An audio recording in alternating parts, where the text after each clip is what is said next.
Hi, everyone.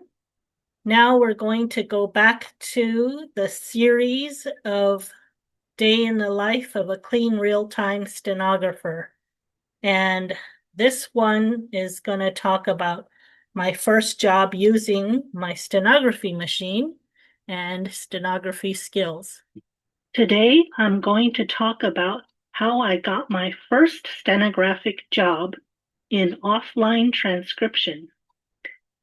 After 3 years of stenography school and 2 years being the office assistant to my instructor, helping to grade theory student tests, run errands to the photocopy center, wipe whiteboards, wipe desks clean, organize the supply closet, make copies of cassette tapes with practice dictation on them, etc.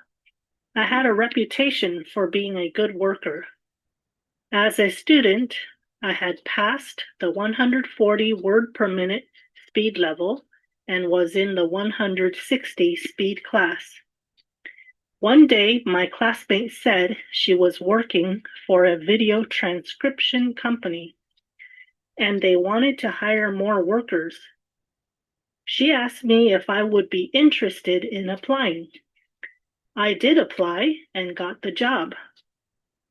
Remember back when I was doing fun practice using TV shows as dictation 5 hours a day after school every day?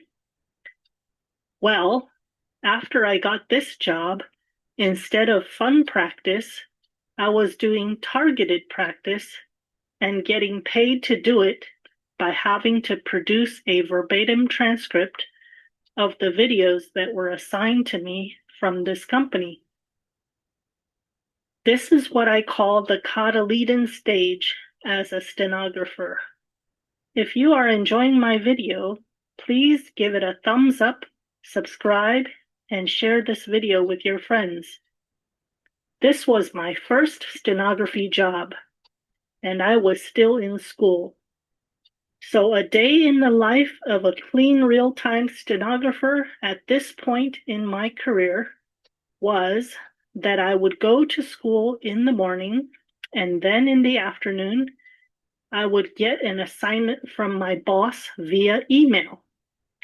I would download the video to my laptop computer.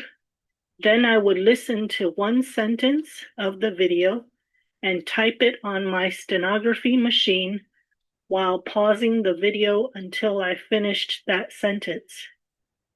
Then I would type the next sentence, and so on. It took me 6 to 8 hours per video to produce the transcript. If while I typed using my stenography machine, I came across a word that was not in my dictionary, I would enter it into my dictionary. If I didn't know how to type a word, I would stop and look it up in the dictionary and make an annotation with a triangle next to the stenographic outline for how I wanted to type that word. That's why it took so long to produce one video transcript. I was at this job for 1.5 years, and it really helped me to build my dictionary. After the transcript was finished, I would email it to my boss, who would see my work product and make comments about how to fix errors in formatting.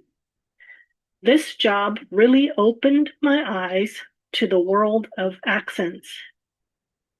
There were people speaking with Indian, Scottish, English, Mexican, and Chinese accents. And I can't remember what else. But it could be very challenging to understand what they said. This was a good preparation for my future career as a cart captioner specializing in STEM subjects, where a lot of university professors speak with accents about all kinds of technical subjects. My video transcription company paid me $60 per video hour. So if a video was 90 minutes, the finished transcript would net me $90. It was pretty good because I was averaging $8 to $10 an hour, considering it was like being paid to practice for school. I have kept in touch with my boss from that job, and he's getting ready to retire and move out of the San Francisco Bay Area, possibly to a city where the cost of living is lower. In the next video, I will talk about the first on-site cart job that I got. Stay tuned.